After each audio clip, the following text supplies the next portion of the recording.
La psiquiatría, bueno, la psiquiatría viene de las palabras griegas psique y alma, y todas las ramas de la medicina pues van a estar en iatreia, que significa curación. Entonces, en todo caso, al juntar el origen de estas palabras es curación del alma. La psiquiatría es una de las tantas ramas que tiene la medicina, así como la pediatría, la gerontología, la medicina interna, etcétera, etcétera. Y aunque muchos creen que nosotros los psiquiatras solo nos dedicamos a el estudio de los trastornos mentales, no es así.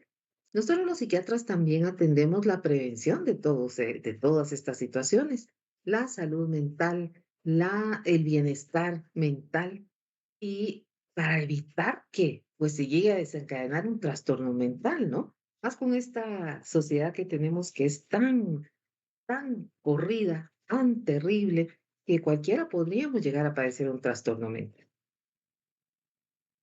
La psiquiatría contemporánea también, o sea, la actual, va a estudiar cómo el comportamiento, la convivencia dentro de un espacio familiar, dentro de una sociedad, podría llegarnos a enfermar o hacer que nosotros tengamos una mejor forma de comunicarnos.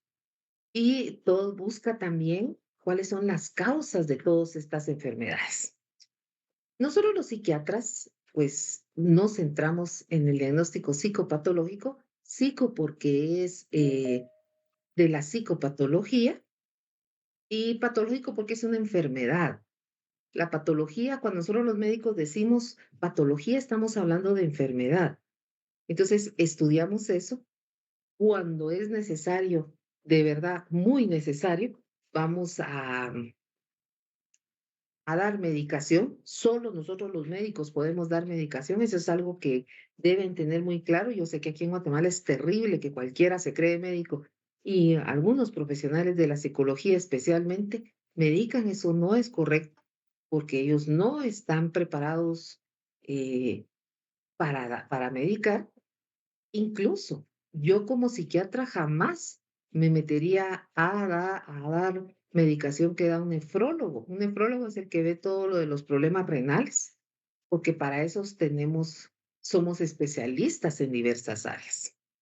También atendemos todo lo referente a la rehabilitación, porque hay ciertos problemas que van a hacer que la persona ya no funcione como lo hacía antes del evento patológico. Entonces, tratamos de apoyar en eso. Y otra de las situaciones que hacemos es que damos asesoramiento sobre todos los temas de salud mental, que la salud mental no es tener un trastorno mental, que mucha gente no entiende eso, pero ustedes lo entienden muy bien porque en psicología forense se los explicaron. Podemos dar esos asesoramientos a instituciones sociales que pueden trabajar sobre la justicia. La psiquiatría como rama de la medicina también a su vez tiene diferentes vértices. Hay psiquiatría infantil, hay psiquiatría geriátrica, hay psiquiatría legal, hay psiquiatría forense, hay psiquiatría bioética. Entonces hay una gran cantidad de ramas de la psiquiatría.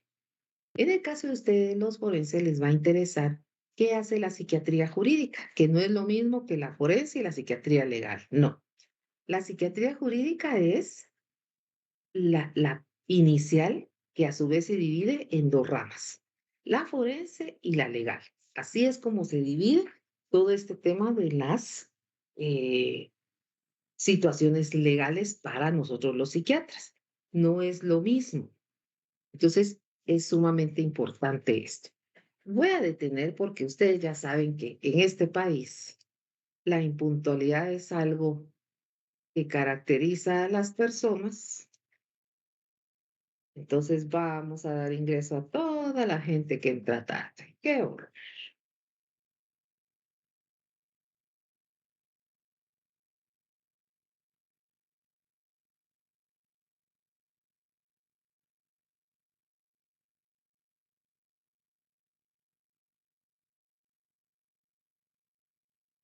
Entonces, ¿qué es cada una?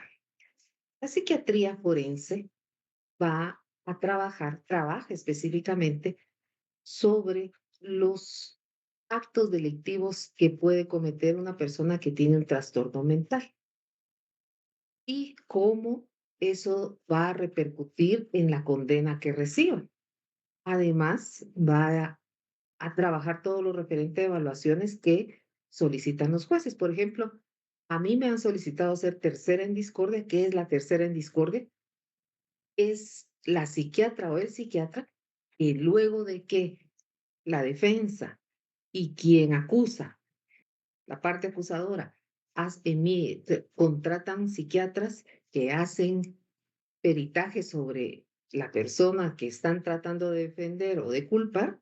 Entonces, cada parte hace un peritaje de la situación y el tercero en discordia es quien va a leer los dos peritajes y va a decidir desde su punto de vista cuál es el correcto. Pero por eso tiene que ser una persona que no tenga nada que ver con ellos. Entonces, la psiquiatría forense es muy, muy amplia.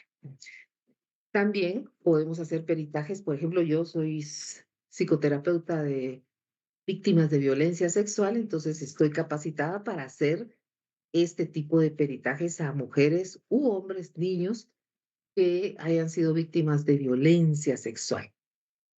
La psiquiatría legal lo que trata es específicamente cómo la confidencialidad, la mala práctica y el internamiento involuntario que puede hacer un médico de cualquier especialidad puede dañar a una persona.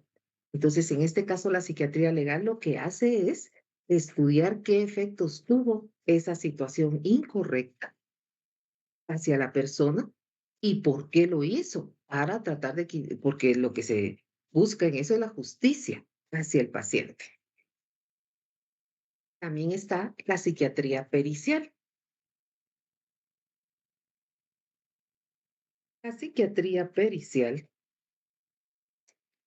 tiene que ver cómo nosotros los psiquiatras somos llamados de parte de la justicia para poder realizar peritajes, para poder exponer las circunstancias desde el punto de vista de la psiquiatría en diversos procedimientos, como la incapacitación legal, que ustedes saben a la perfección que es la interdicción, la incapacidad laboral y el uso de tratamientos que a veces el paciente no lo quiere hacer por su misma enfermedad y algunas otras cuestiones jurídicas.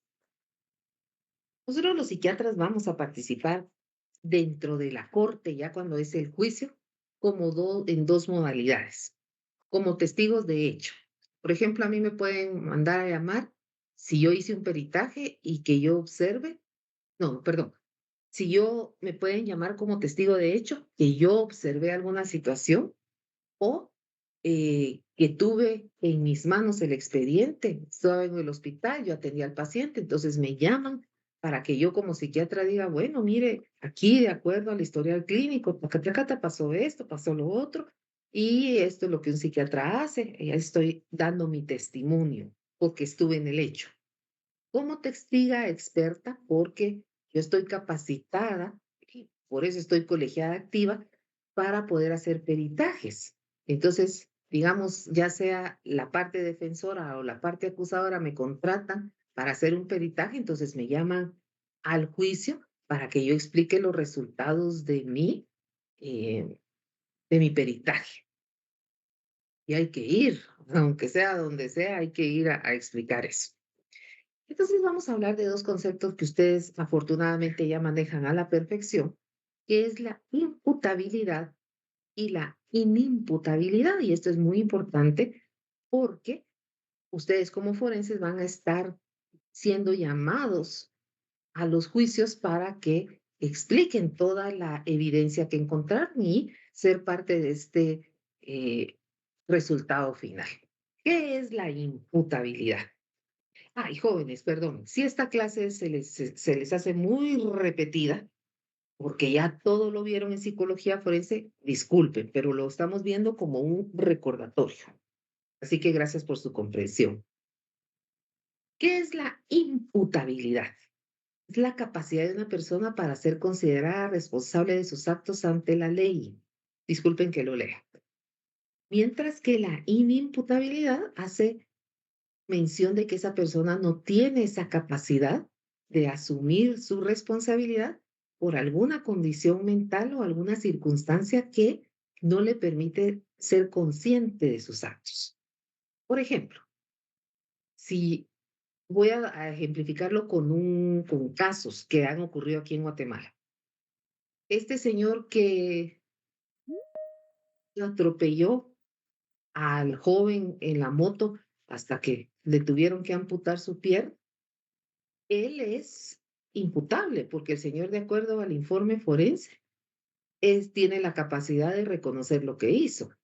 Que la ley se maneje de otra manera en Guatemala es diferente. Entonces, él debería ser imputable, porque sí es responsable de lo que hizo, sabe lo que hizo, no tenía ningún trastorno mental, no estaba bajo efecto de sustancias. Entonces, ahí hay un ejemplo. La inimputabilidad se refiere en el caso, por ejemplo, de una persona que, mm,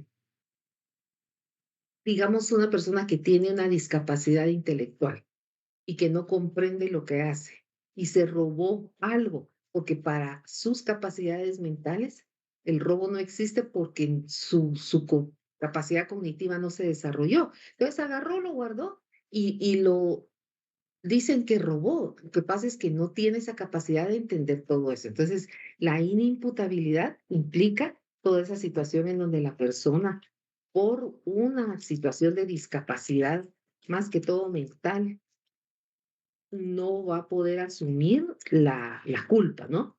O no entiende lo que está ocurriendo. Por eso aquí en Guatemala muchos abogados quieren salir listos y decir que es inimputable, y no es cierto. ¿Qué es lo que está pasando ahorita con este caso del muchacho que supuestamente asesinó a su papá? Es que quieren ponerlo como que tiene un problema mental y el joven no tiene un problema mental, es que cuando uno lo ve como psiquiatra, yo lo veo y digo, qué casualidad que en este momento da la impresión, a mí esa es la impresión que me da, solo es mi punto de vista, que está muy actuado, pero no sé, habría que evaluar. Cuando nosotros hablamos de imputabilidad, implica que la persona sí tiene esa capacidad mental de entender lo que estoy haciendo. La imputabilidad dice que yo puedo y tengo la voluntad de hacer las cosas. Voy a hablar de la puntualidad. La capacidad de entender que la doctora Vaquerano es puntual y hay que entrar antes de las 10, como hicieron hoy todos que la línea de yo estaba, la gente que decide ingresar a las 10, 8:30 en punto, tiene que esperar 10 minutos para que se le dé ingreso, porque tienen la capacidad de entenderlo. Y ahí, desde ahí comenzamos con la capacidad mental de entender las situaciones. Y entonces en de una agresión, hay que evaluar eso si la persona fue capaz de entender lo que hacía o no. O hay otras atenuantes que ahorita vamos a ver. Para evaluar la imputabilidad, nosotros los psiquiatras nos vamos a centrar en la capacidad cognitiva, que es el examen del estado mental, que es larguísimo de hacer, y ver cómo el individuo se relaciona con su entorno. Y entonces aquí el término de capacidad cognitiva es importante. La capacidad cognitiva es la habilidad mental de una persona, y disculpen que lo lea, para comprender la naturaleza de sus acciones. O sea, yo reconozco lo que estoy haciendo. Por ejemplo, yo me recuerdo de un señor en un supermercado. El señor se guardó algo en la bolsa en el supermercado, le cobraron todo, no le cobraron lo que se metió en la bolsa de la camisa y regresó. El señor iba colorado, es que, mire, perdone, es que me sale. Él se hubiera podido ir porque no se dieron cuenta, pero un hombre tan correcto debería ser. Y regresó a pagar lo que se había metido en la camisa. Y todavía la señorita que le cobró le dice, otra gente se va, no, señorita, no es correcto. Pero esa es la capacidad cognitiva. Aquí pasa algo en Guatemala cuando hay un accidente de trailers o camiones que llevan materia, por ejemplo, aguas gaseosas, comida. ¿Qué hace la gente? A robárselo todo. Y no me van a decir, ay, es que la capacidad cognitiva, no, es que mucha gente es mantenida y vividora y ladrona y saben lo que están haciendo. Lo que pasa es que En Guatemala eso se toma como, ¡ala, qué pilas vos! ¡Qué pilas sos! Y no, no es así. Eso es robo. Eso es robo. Pero la gente tiene esa capacidad cognitiva de entender. ¿Cómo vemos nosotros la imputabilidad en Guatemala? Pues para la ley en Guatemala, la imputabilidad es la capacidad de una persona para comprender la ilicitud de sus actos y determinarse según esa comprensión. Como buenos abogados, ellos escriben de manera que a veces no pueda comprenderse el lenguaje y entonces no se use correctamente. Por eso es que nosotros los psiquiatras tenemos que entrar con una cantidad de información para poder determinar bien esa imputabilidad o esa inimputabilidad. La inimputabilidad en Guatemala es de no tener esta capacidad, no poder entender que es ilícito lo que está haciendo. Hay dos causas para Guatemala de inimputabilidad, la minoría de edad y la incapacidad mental. Y esto, la minoría de edad, es una discusión que hay en la sociedad civil. ¿Por qué? Porque lamentablemente hay jóvenes de 12 años, adolescentes, que tienen capacidad cognitiva y asesinan. Pero como son adolescentes, entre comillas, y de acuerdo al Código Penal de Guatemala son menores de edad, entonces los ponen en instituciones y no van a pagar el delito que hicieron.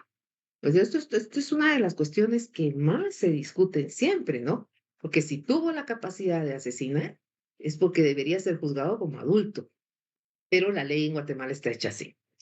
Y la otra es la incapacidad mental o trastorno transitorio, que ya sea porque la persona ha tenido una enfermedad mental de base, un trastorno mental, porque no tiene capacidad cognitiva, lo que antes se conocía como retraso mental.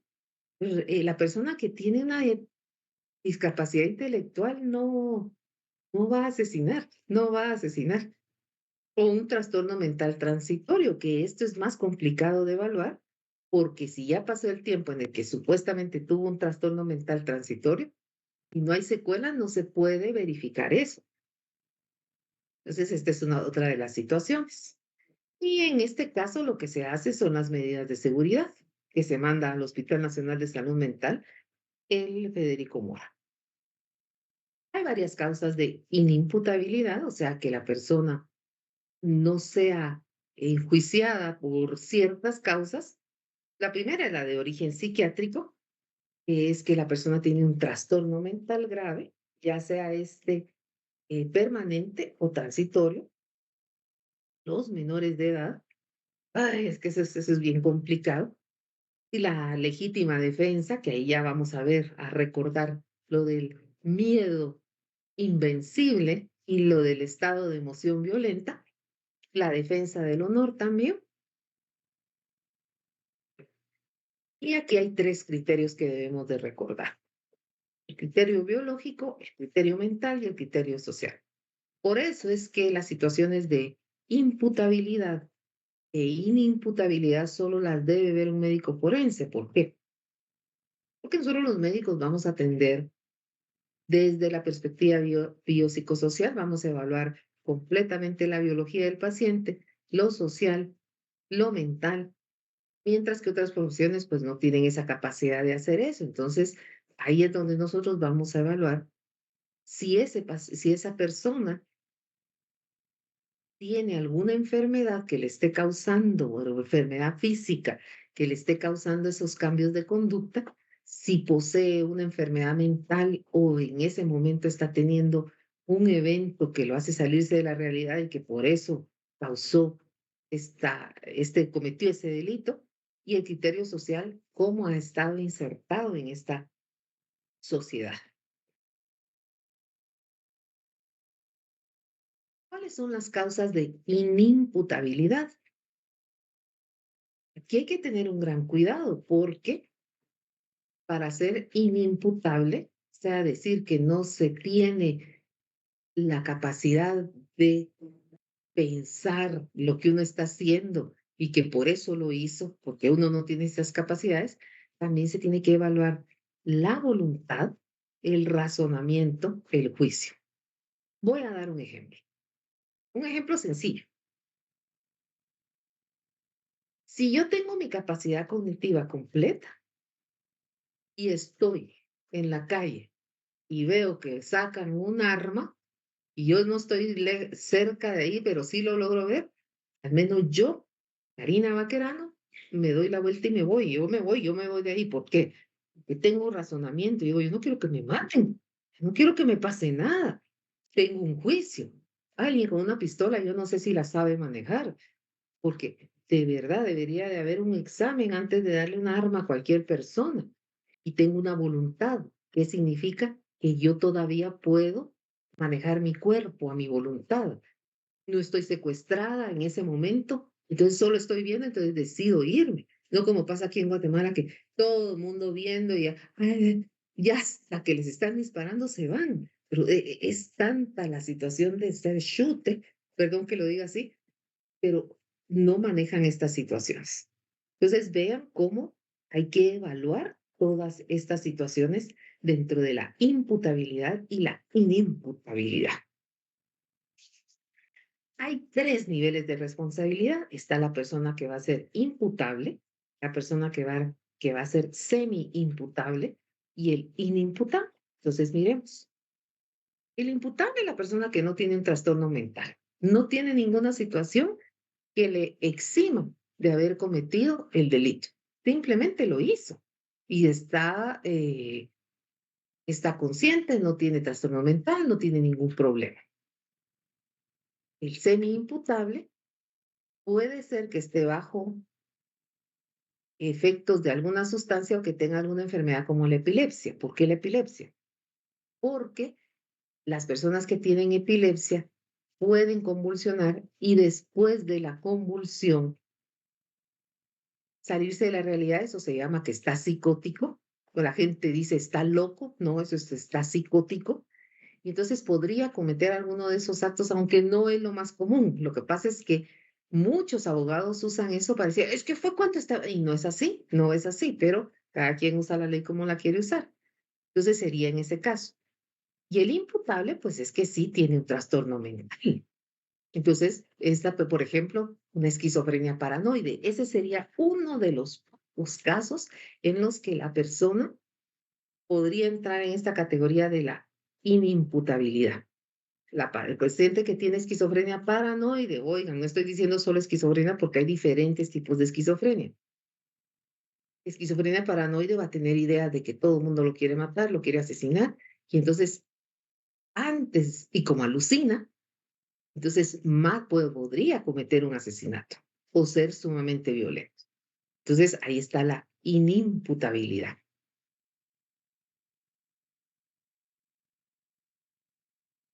¿Cómo vamos hasta aquí? ¿Alguna pregunta, algún comentario, alguna duda? O muy aburrido porque ya todo lo han visto. De mi parte, todo excelente, doctora. Muy refrescante su tema y muy bien explicado. Muchas gracias, Yaritza. Jóvenes, la puntualidad, hay gente que sigue entrando tarde y ya saben que ahorita ya no se va a permitir eso. 8:30 ya es tarde. Así que lo estoy diciendo para la próxima clase.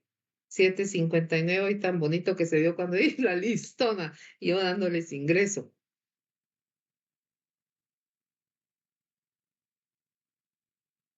Sigamos entonces, ya que no hay preguntas. Voy entonces con la emoción violenta y el miedo invencible. Alexander Lemos, yo no entiendo ese idioma todavía. Bueno, que sí, se le fueron las letras. Por eso le dije, yo no entiendo ese idioma todavía. ¿Qué es una emoción? La emoción es una reacción que vamos a tener todos los seres humanos, a menos de que tuviéramos una enfermedad como el síndrome de Kluver-Bucy, en donde no hay emociones, pero generalmente todos experimentamos constantes cambios a lo largo del día. Es una respuesta normal que tenemos los seres humanos, pero a veces nos lleva a actuar de ciertas formas que no nos convienen. Entonces la emoción es cambiante. La emoción no es lo mismo que el sentimiento. La emoción es de corto plazo, máximo 24 horas, y mucho, estoy diciendo mucho. En cambio, el sentimiento es de larga duración. Por eso cuando una persona conoce a alguien, dice, el primer día, es que ya te amo. Si estás mal de tu cabeza, ¿va? Porque para poder amar a alguien tiene que pasar mucho tiempo, porque va el conocimiento, luego de la atracción, pues ya va la situación de el conocimiento de la otra sobre la otra persona. Entonces, eso ya es un sentimiento. Entonces, hay que tener claro eso. ¿Qué es la emoción violenta? Para el ámbito jurídico, pues es una, disculpen que lo voy a leer, es una circunstancia atenuante que se va a caracterizar por una conmoción anímica intensa, puede ser ira, miedo o sorpresa, que hace que la persona no se pueda controlar, ¿sí? Todos los seres humanos deberíamos intentar, a veces no se puede, pero controlar nuestras emociones y no actuar por impulso.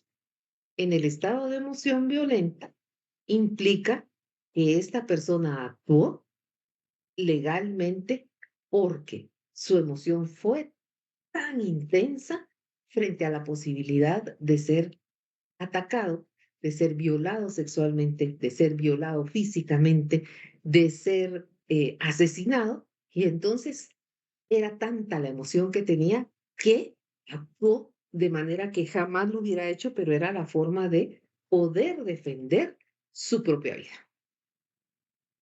Tiene tres componentes para nosotros los psiquiatras: la excusabilidad. Realmente esta emoción violenta fue porque la persona se vio en un peligro inminente, inmediato, o sea, fue una reacción, disculpen que tonen los dedos, pero fue así, no fue pensada. Y me voy al caso de esta señora Bonilla y de la hoy fallecida Melissa Palacios, en donde ellos quieren usar la emoción violenta para decir que no los metan tantos años a la cárcel, pero las pruebas dicen otra cosa, que sí hubo una planificación. En cambio, la emoción violenta es en ese momento. También hay una conmoción psicofísica, o sea, su psique está totalmente descontrolada. Su cuerpo no está respondiendo como responde normalmente. Entonces, hago un ejemplo para que ustedes lo puedan entender. Vamos a hacer dos ejemplos. Si yo estoy en mi casa en la noche, ya todas las puertas cerradas, tranquilamente, cuando oigo en el patio bulla, salgo a ver, hay una persona que entró. En ese momento yo voy a entrar en crisis, ¿no? ¿Qué pasó? ¿Quién es? ¿Qué está pasando? Y mi emoción va a cambiar mucho porque yo no sé quién es esa persona, no la conozco, y comienza a golpear la pared de mi casa o el vidrio y a entrar. Entonces, todo mi cuerpo va a cambiar ante esa respuesta. Rompe el vidrio y yo agarro lo que sea, o me agarro con él, o tengo un cuchillo y se lo logro meter. Ahí no. Y esto es otra cuestión importante. Mi emoción cambió totalmente porque yo estaba protegiéndome. Y en cambio, en el caso de esta señora Bonilla y de la señorita Palacios, esto fue planificado. Ellos desde semanas antes y vamos a hacer esto y la vamos a llamar. Entonces no hay nada de emoción violenta. La emoción violenta es en ese momento, en ese momento. ¿Qué caracteriza la emoción violenta? Una reacción agudísima, intensísima. Entonces mis defensas psíquicas, perdón, ya no se saben controlar.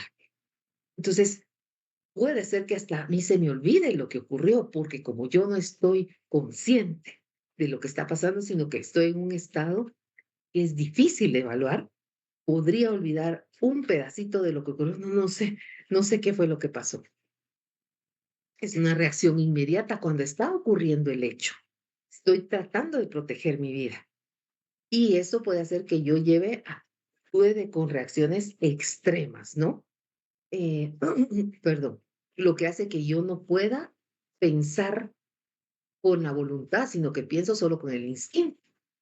Y al final, por ejemplo, el caso que yo les estoy diciendo, me doy cuenta que maté a alguien cuando reacciono, yo, ¿pero qué hice? ¿Pero qué pasó? Y entro en esa crisis de culpabilidad, porque pues yo no soy asesina, pero en ese momento mi psique trabajó para defenderme.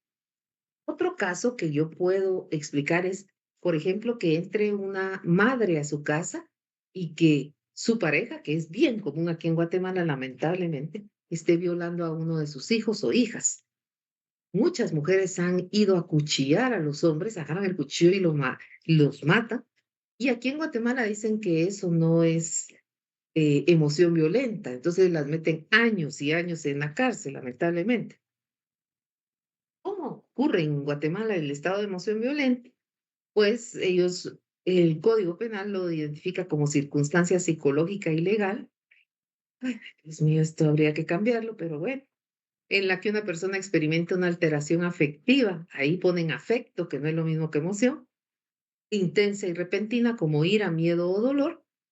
Mm, Es que lo del dolor también es, bueno, que nubla su conciencia y disminuye su capacidad de autocontrol y reflexión, sin llegar a anular por completo su discernimiento. Aquí es donde los abogados se agarran. Mire, para que las mujeres que ocurre esto, que matan a la pareja también cuando están siendo violentadas, los hombres que golpean a las mujeres y en la desesperación ya no pueden más las mujeres y los matan, agarran los abogados este dicen, es mentira, ella lo hizo a propósito. Entonces, por eso es que hay tantas mujeres que no pueden salir de la cárcel por eso. Código Penal habla de el artículo 124, especialmente para el homicidio con un tipo atenuado. Entonces, en vez de darles 15 a 40 años, les dan de 2 a 8 años. Y esto es lo que quiere hacer esta mujer de apellido Bonilla, que supuestamente, porque no han sido juzgados, mató a esta señorita Palacios. Pero ellos no estaban en estado de emoción violenta, ellos lo planificaron. Luego está el miedo invencible. El miedo es una de las emociones primitivas y primarias que tenemos todos los seres humanos. Todos hemos sentido miedo, todos hemos estado ante una situación que nos ha provocado a nosotros terror. Hay diferentes situaciones que nos pueden causar miedo, que puede ser desde el dolor, desde un animal, desde una persona, etcétera, etcétera. Pero en el caso del miedo invencible, que se conoce como miedo insuperable o miedo invencible, cualquiera de los dos términos es correcto, es la situación en donde la persona está sobrepasada por ese miedo. Retomo el caso que yo les estoy dando. Si alguien entra a mi casa cuando yo ya tengo todo cerrado y está intentando entrar, a mí el miedo de que me ocurra algo, de que me maten, de que me golpeen, de que me den una golpiza terrible, una violación sexual, que me acuchille, que me secuestren, o sea, puedo yo pensar cualquier cosa y eso me da mucho miedo. Entonces, ese miedo supera mi voluntad, supera mi capacidad cognitiva y es en donde yo tomo una acción. ¿Cuáles son esas características del miedo invencible? Pues la persona está, su psique está ante una situación de terror que no puede controlar, por eso se llama invencible, no lo puede uno controlar y yo no puedo tener una buena voluntad y está ocurriendo algo efectivo, real y acreditado. O sea, sí estoy viendo yo que la persona vino y me quiere matar, que se quiere meter a mi casa, viene hasta con, no importa cómo venga, pero está rompiendo la seguridad de mi casa en todo sentido. Se considera esto invencible porque mm, ninguna otra persona que esté ahí puede hacer que la persona que tiene el miedo invencible se calme y afecta el razonamiento y la capacidad. En ese momento yo no puedo pensar bien. Y entonces, aquí en Guatemala también tenemos la figura del miedo invencible, que eso podría hacer que la persona salga libre, porque fue un terror extremo que no le permite actuar de otra manera. Entonces, son figuras que eximen de la responsabilidad penal, pero eso lo tenemos que evaluar los psiquiatras, porque hay que hacerle a la persona, lo ideal sería que, por ejemplo, Viene esta persona, mata a quien quería entrar a su casa. En ese momento, cuando llaman por teléfono, vengan, aquí hay un muerto, o llaman a los bomberos, etcétera, etcétera. En ese momento debería estar el psiquiatra o la psiquiatra ahí para poder hacer el primer examen del estado mental, para ver cómo está esa persona. Lamentablemente aquí en Guatemala, el primer examen del estado mental se hace, a veces hasta una semana después. Entonces, ahí ya no hay tanta información porque el examen del estado mental va cambiando constantemente, no siempre es el mismo. Entonces, eso sería lo ideal. Esto está regulado en el artículo 25 del inciso 1 del Código Penal de Guatemala. Para que en Guatemala se pueda reconocer esto, tiene que haber existido un daño igual o mayor al que se causa para evitarlo. O sea, yo estoy frente a una persona que quiere violentarme de cualquier forma, entonces yo antepongo mi vida. La amenaza del daño es cierta o inminente. O sea, si entró este tipo, esta tipa a mi casa y me quiso matar, y mi psique no pudo controlarse esto. El miedo me superó, por eso se llama insuperable, y me paralizó, solo me permitió actuar. Lo que pasa es que también hay que tener un gran cuidado porque pues, muchos abogados intentan usar esto para quitarle la culpabilidad a la persona que está siendo sujeta de revisión judicial. ¿Preguntas, comentarios, dudas?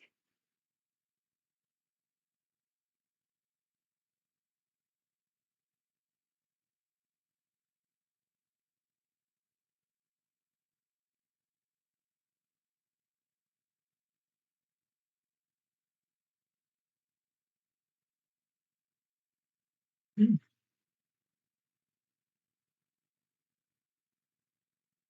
Están desayunando todos.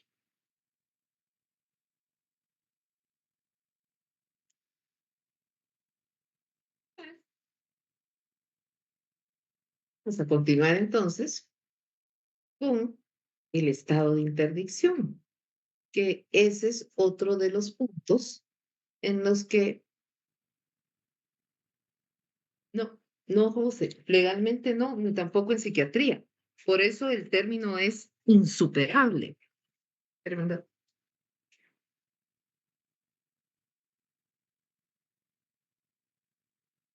Es que si fuera miedo superable, entonces no sería un atenuante. Tiene que ser el miedo insuperable. Si fuera un miedo superable, entonces no entraría en ninguna categoría, porque si fuera un miedo superable, como usted está preguntando, entonces quiere decir que la persona, de acuerdo a su psique, a su capacidad cognitiva, se pudo controlar. Entonces, ahí ya no sería un atenuante. Por eso es que se habla de miedo insuperable. Jamás va a escuchar usted en ninguna legislación del mundo algo como miedo superable, porque entonces si alguien tiene que no existe el concepto, lo que estamos diciendo es que la persona se puede controlar, entonces no va a hacer nada mal. Pero el término por eso es miedo insuperable, porque o invencible, porque es el miedo lo que hace que la persona actúe como actuó en defensa propia. Entonces, como usted lo plantea, no existe, ¿sí? Bueno, vamos al estado de interdicción.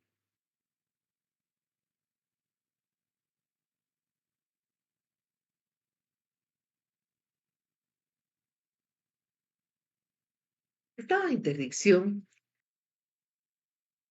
es un procedimiento que se realiza con el fin, que se debería ser el fin, de proteger a alguna persona por determinadas razones para preservar su bienestar. La palabra interdicción viene de interdictonis, que significa prohibición.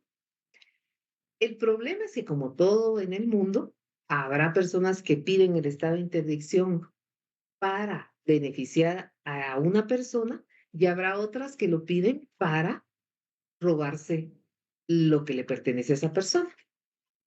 El estado de interdicción hay que entenderlo inicialmente desde la capacidad jurídica. ¿Qué es la capacidad jurídica? Es esa aptitud legal para ser titular de derechos y obligaciones. Si yo nací con todas mis capacidades cognitivas, no tengo ningún trastorno mental o discapacidad intelectual, entonces yo tengo una capacidad jurídica. Se divide en dos vertientes, la capacidad de goce. Yo tengo el derecho de tener, por ejemplo, como guatemalteca que soy, tengo el derecho de ir a votar, tengo el derecho de no ir a votar si yo quiero, pero ahí es una cuestión de decisión. Tengo el derecho de trabajar y de poder abrir una cuenta bancaria para meter mi dinero. Tengo el derecho de poder ir a comprar. Ya hay otras cosas de por medio, pero yo estoy diciendo lo que es esa capacidad de goce. Tengo el derecho de poder aspirar a comprar una casita propia, un carro, pero esa capacidad también me da a mí eh, obligaciones. Si yo voy a comprar un carro, sé que cada mes tengo que hacer un pago, a menos de que junte todo el dinero y lo logre pagar de un solo. Pero tengo que, con el hecho de que tengo un carro, tengo que ser una persona responsable. Cuidar el carro, tenerlo en buen estado, manejar bien, ser prudente, saber que las luces para pedir vía no me las cobran ni gasta gasolina, entonces las tengo que encender, que tengo que tener mis papeles. Entonces, esa es mi capacidad de goce, junto con la capacidad de obrar o de ejercicio, que es todo esto. A mí no me deben de estar recordando, por ejemplo, me voy a venir aquí a la clase, que yo tengo que dar clases, porque cuando yo acepté dar clases, yo asumí una responsabilidad. Entonces, esa es mi capacidad de obrar o de ejercicio. Yo asumí que tengo que dar clases, que tengo que tenerles al día sus notas, que tengo que facilitarles el material. Estoy ejerciendo esa capacidad jurídica. Que si yo no doy las clases, que si yo no entro, que si yo no, ustedes como alumnos pueden ir a presentar una queja y decir, mire, la doctora Baquerano es una irresponsable, nunca nos da clase, no nos sube el material, la plataforma está vacía, vacía, nunca nos ha dado información. Entonces, ahí esa capacidad jurídica que yo tengo como guatemalteca puede ser alterada por una decisión propia. Entonces, vean todo lo que implica la capacidad jurídica. Volvemos a ese punto. A mí siempre me ha llamado la atención cómo la gente roba cuando un camión vuelca. Esa es la capacidad jurídica, no existe en ese momento. No, es que como fue accidente, todo es de nosotros. No, eso es de la empresa. El que se mete a robar es ladrón. Entonces, ahí está esa capacidad de obrar o de ejercicio. Perdón.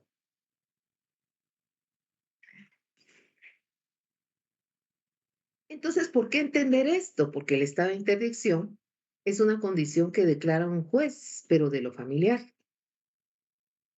En el caso de que una persona mayor de edad, por ejemplo, que tenga demencia por la enfermedad de Alzheimer, una persona que tiene un trastorno mental o una discapacidad mental, que no tiene la capacidad de tomar decisiones, por ejemplo, de irse a trabajar, de pagar lo que tiene que pagar.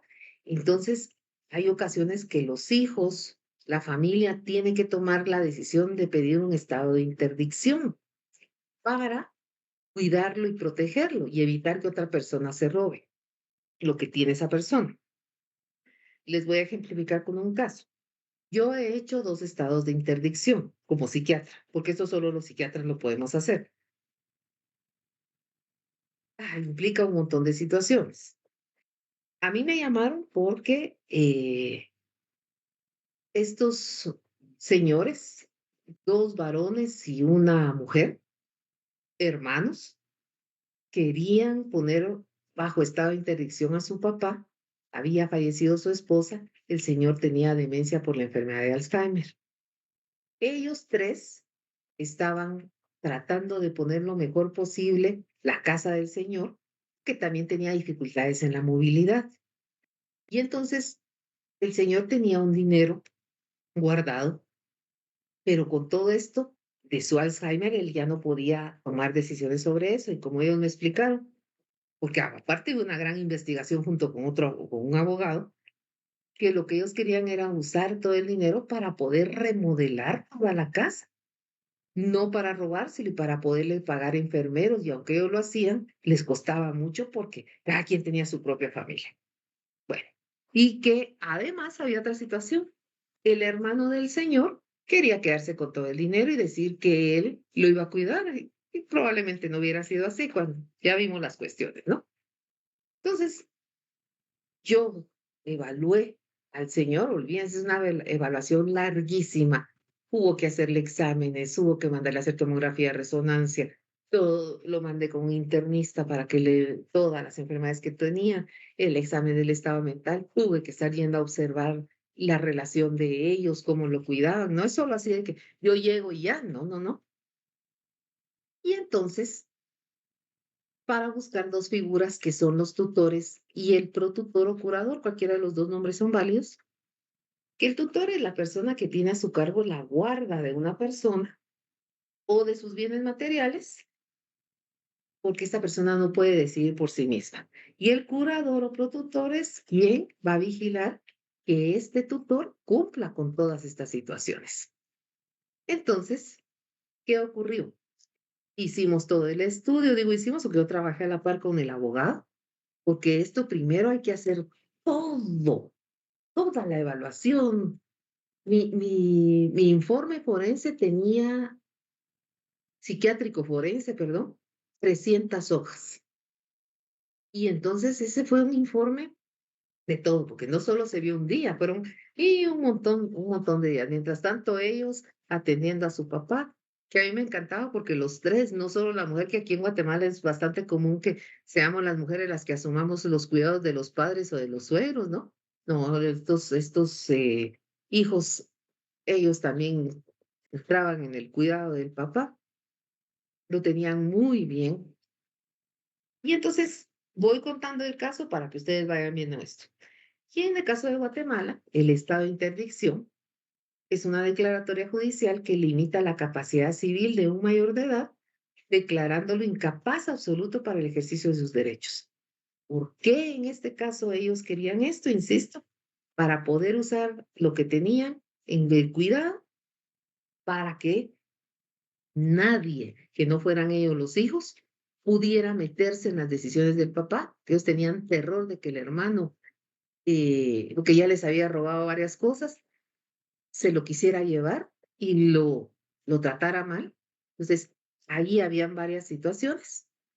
Y en Guatemala esto está bajo la ley del Código Civil y va a aplicar para dos tipos de personas: la enfermedad mental y el abuso de sustancias. La enfermedad mental en este caso es muy amplio, porque puede ser enfermedades neurocognitivas o trastornos mentales puros. Entonces, es el psiquiatra que tiene que dar los diagnósticos por abuso de sustancias. Digamos, en la familia hay una persona, por ejemplo, es un ejemplo, que usa cocaína, marihuana, pero esto mucha gente no lo sabe y les está destruyendo la vida porque una persona que usa sustancias puede causar situaciones terribles. Entonces lo pueden meter bajo estado de interdicción para poder tomar acciones para que esa persona se calme, se detenga y poderlo internar en un sitio para curar. Esa es la otra razón.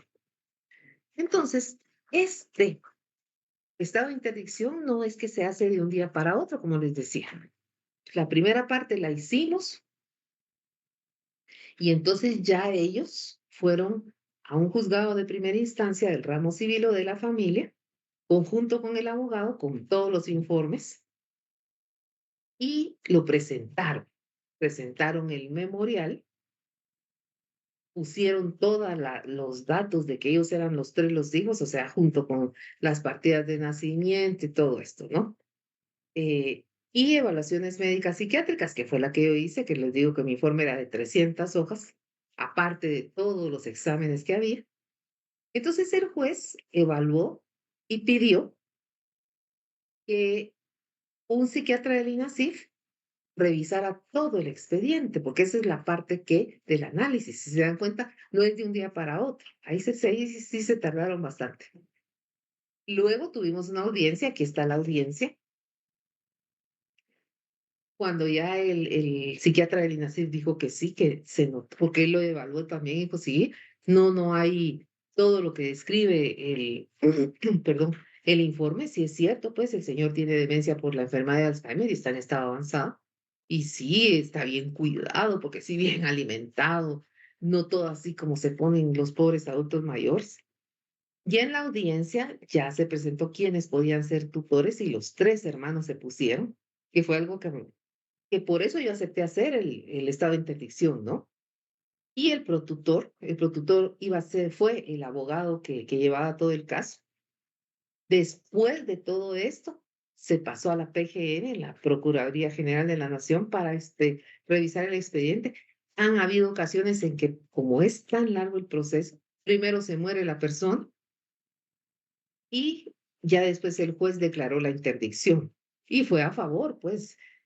Y yo creo que el juez también se dio cuenta de que en este caso, siempre que se llevaba a la persona, iba bien cuidado, bien arreglado, estaban ellos pendientes. Entonces, creo que ahí también hubo pues la capacidad de darse cuenta de que no era un estado de interdicción para robarse los bienes del señor, sino que para proteger. Entonces ya después de eso ya se registró en el RENAP que él estaba, porque sale un DPI diferente y que dice que esta persona está en estado de interdicción. ¿Por qué tiene que salir ese DPI así? Por si alguna persona quiere poner alguna denuncia de que, mire, yo veo que esto, hay gente metida siempre. Entonces ahí está esa información de que está bajo el estado de interdicción. Perdón. Toda la clase de hoy, un recordatorio de todo lo que ustedes aprendieron en psicología forense, solo que desde la mirada de nosotros los psiquiatras. Preguntas, dudas, comentarios.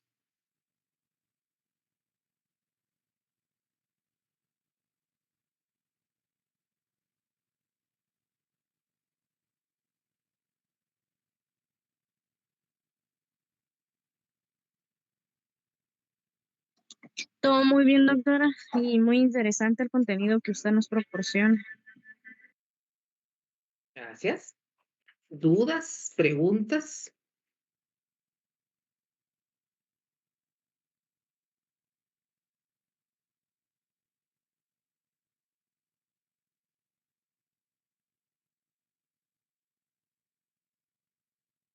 El día de hoy el silencio es lo que ha acompañado esta clase.